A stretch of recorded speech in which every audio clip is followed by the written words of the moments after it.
Welcome to the Car Guys. This week I've got my grubby little mitts on the brand new Porsche 911 992 in racing yellow.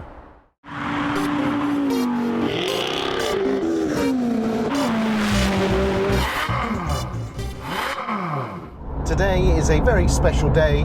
I'm on my way to Portsmouth Porsche, which is my favourite Porsche dealership in the UK, and I'm going to drive the brand new 911 992. I can't wait. The 992 obviously follows on the heels of the 991 generation, which this car is. The next one can't be called the 993 because they've already done that. They did it in the 90s. So I've no idea what they're going to call the next one, but it definitely will not be the 993. I'm a big fan of retro styling, so the new 1970s inspired cabin is pretty exciting to me. I'm also going to go through my thoughts on what it's like to use the new gear shift which they've got in the car, which is somewhat controversial. But more than that, I'm just going to share my thoughts raw, straight to you. So lots to talk about, lots to see. Let's head to Portsmouth and get in the new car.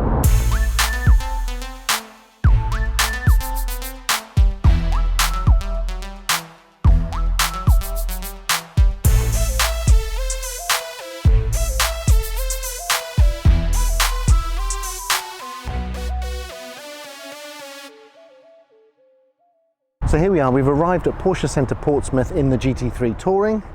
There she is, looking incredible.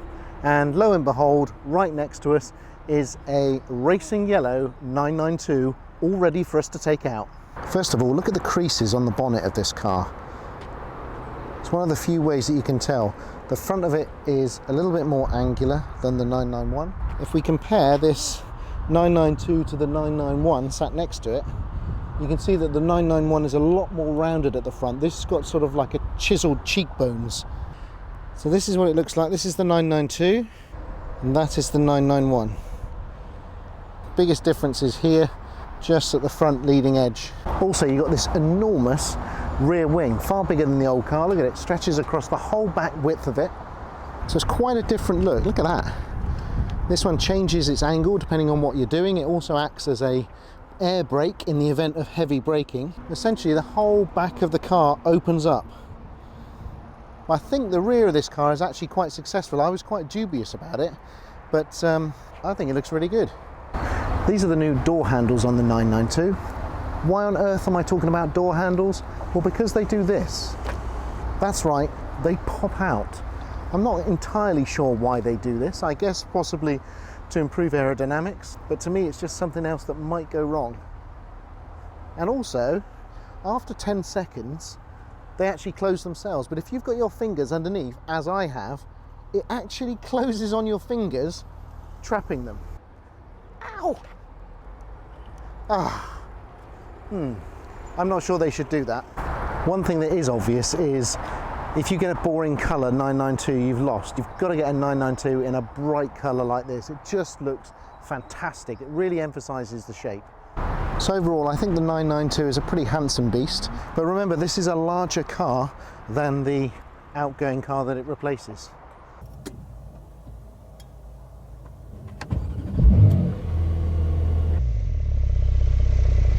Here we are then, the first few miles in this new Porsche 911 992. This comes in a quite magnificent racing yellow. If you're gonna have a 911, folks, I mean, why stick with boring old silver and black, eh? This body shape truly suits a standout colour like this. I'm incredibly grateful to Elliot at Porsche Centre Portsmouth for letting me get my grubby mitts on this car. Now, I've had many 911s in the past. I am what you would like to call, in common parlance, a Porsche man.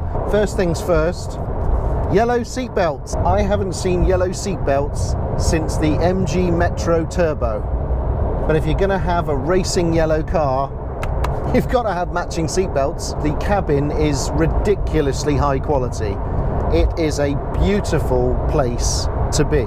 All of the sort of buttons have got a nice sheen. Everything feels like positive when you click it. There's a very satisfying clicking that goes on. We've got a 10.9 inch touchscreen, which, believe me, is so much faster and more responsive than the 991.2. It sits flush in with the dash, so it's nicely integrated. I'm surrounded by quality leather.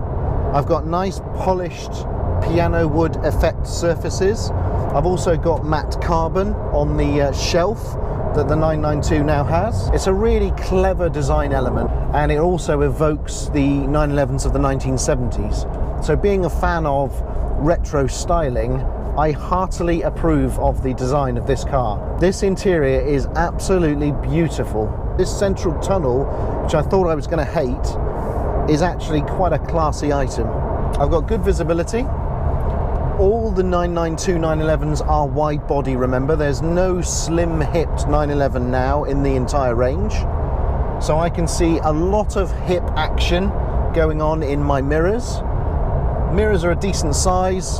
The 992 is obviously still a 4-seater car. Makes it one of the most practical supercars you can buy. The bonnet or hood is quite strange on this car because it sits up higher than the windscreen wipers, so it actually looks like it's permanently open, which is a little disconcerting. It's actually not that pleasurable a sight. This car comes with an optional rear wheel steering. The rear wheel steering on this car, you can sense it all the time, more so than any other car. It is a very noticeable guiding hand that comes around the hips of the car and moves it back into position. And when you've got a 911 that is gradually increasing in size every generation, you need as many tricks as possible to make the car feel small again. For many, the 997 was the biggest a 911 should ever get. And then of course they did the 991, which was considerably bigger than that. And this is bigger again, albeit only by about 20 millimeters in length and about 45 on the front. But it's still an ever increasing march towards obesity. If you specify rear wheel steering, however, that helps to make the car feel like a small 911 again. Dynamically, the 992 feels absolutely planted to the ground. We are in the four-wheel drive S, so you'd expect no less, but it feels absolutely rock solid, and the steering is pretty weighty indeed. It's responsive, but it is quite heavy. We're not going to get a chance to test it today, but one of the brand new options on the 992 is the wet mode. Now, when the car senses that there's precipitation, moisture, rain, it will suggest to you that you turn on the wet mode. And when you do that, the car changes its configuration to better improve grip and performance in wet, slippery conditions. Sort of like the Ferrari's wet setting on its Manettino, but this is the first time that Porsche has ever had a wet mode.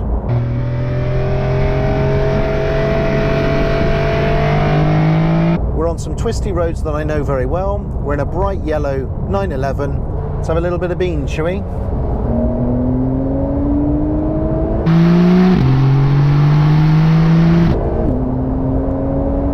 All right, let's see what happens when we pitch it into a corner.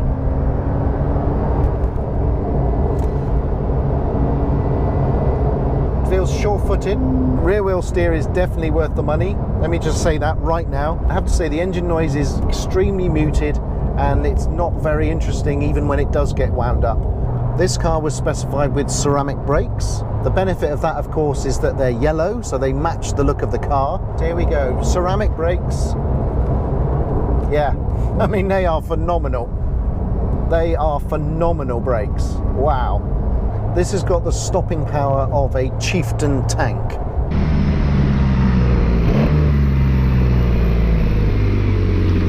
Ready for a start? 3, 2, 1.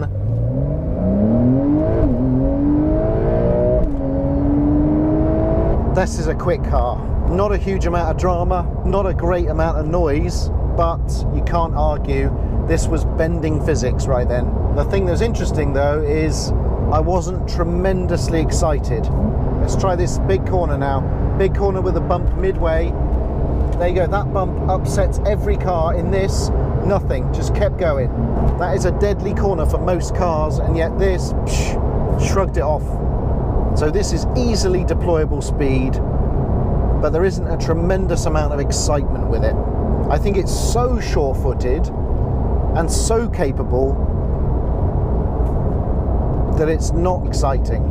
And I can't believe I'm saying that about a 911 that can do 0 to 60 in 3.6 seconds. I mean, it's crazy. That used to be supercar territory. It almost used to be hypercar territory.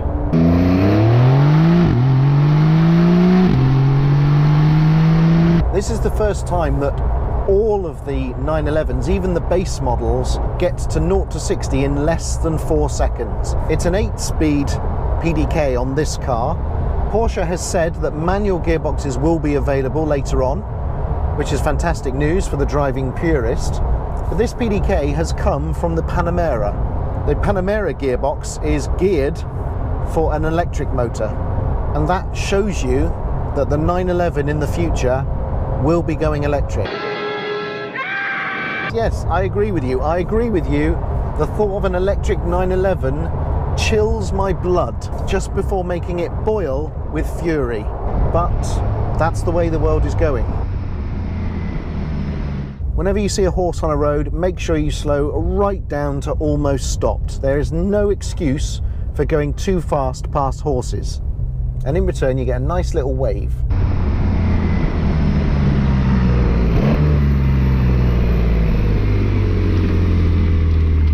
So let me take you through the interior of this 992 911. It's a beautiful combination of brand new and retro styling. So you've got this incredible shelf that goes through the main dashboard, which you can upholster if you like with some of this sort of piano wood type plastic, some carbon fiber in gloss or matte, or wood, my favorite, the wood. It is such an elegant, beautiful interior, and it is true that it immediately makes the 991 interior look antiquated. You've got this central transmission tunnel going through here, which until now would have been festooned with buttons showing you what options you've got. However, most of that now is included on this 10.9-inch touchscreen, which is one of the greatest touchscreens in any current car, Bentley included. This one has the chrono pack, so you've got the stop clock on here. Steering wheel, it's a really nice compact unit that's got quite a lot of controls on it, including the drive mode jog dial.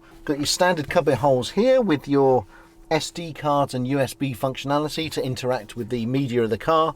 All the buttons, all the controls, very high quality, very tactile, with the exception of the park and manual buttons. A lot of the other ones, all very, very nice quality controls, good action, lovely bit of tactility. Now let's talk about one of the most controversial aspects of the cockpit. Instead of a proper PDK gear stick or a manual stick, has what I like to call a little winky. I'm not a huge fan of it. It does work quite well, but it's still a little bit too easy to not engage reverse or drive when you want it to, and therefore there's the danger of shooting forward or backwards. I like the fact that it sits beautifully in the cockpit, but I just don't think you can beat something that you can actually put your arm on or rest your arm on. It doesn't put me off the car, but it's a little step too far, I think.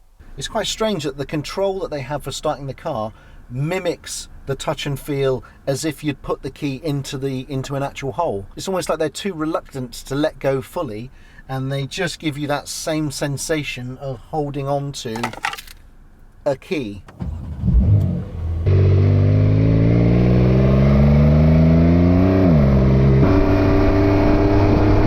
So having driven this car all day in all sorts of conditions and all sorts of roads, what do I like about the 992? I like the speed, I like the looks, I love the interior cabin, I like the touchscreen, I like the new wet mode because it will mainly keep a lot more of these cars on the road. The steering and the overall responsiveness, that rear steer is phenomenal on this car. You can really feel it working. And at just over £100,000, this shames cars that are 2 to 3 times that price. Let's face it, Porsche do this very well. They evolve bit by bit. They gradually evolve their cars and make them better and better and better. This is no exception. What I don't like? Well, I don't like the winky. I don't like the view down the bonnet. I don't like the fact that the 911 is getting bigger with every generation. And the exhaust noise. The exhaust noise is shocking. The 911 appears to be morphing more into a Grand Tourer than a sports car. I mean, it's fast, it's comfortable, it's got 4 seats, it's got enough room for luggage, it's got all the toys and gadgets. I mean, there isn't a great deal of difference between this and the Aston Martin DBS that I drove. The good news also with the 992 is that because it's not a limited model, we can get paint to sample and come up with your own colour, and that to me is a tantalising prospect, because what you can do is you could end up with the very latest 911 filled with technology, and you can then have it in a classic Porsche 911 colour from the 70s, say, or the 60s. I'd go Mexico blue, Riviera blue, I'd go maritime blue, I might go Viper green, tangerine orange. It's just fantastic. So would I buy one? Yes, I think I probably would.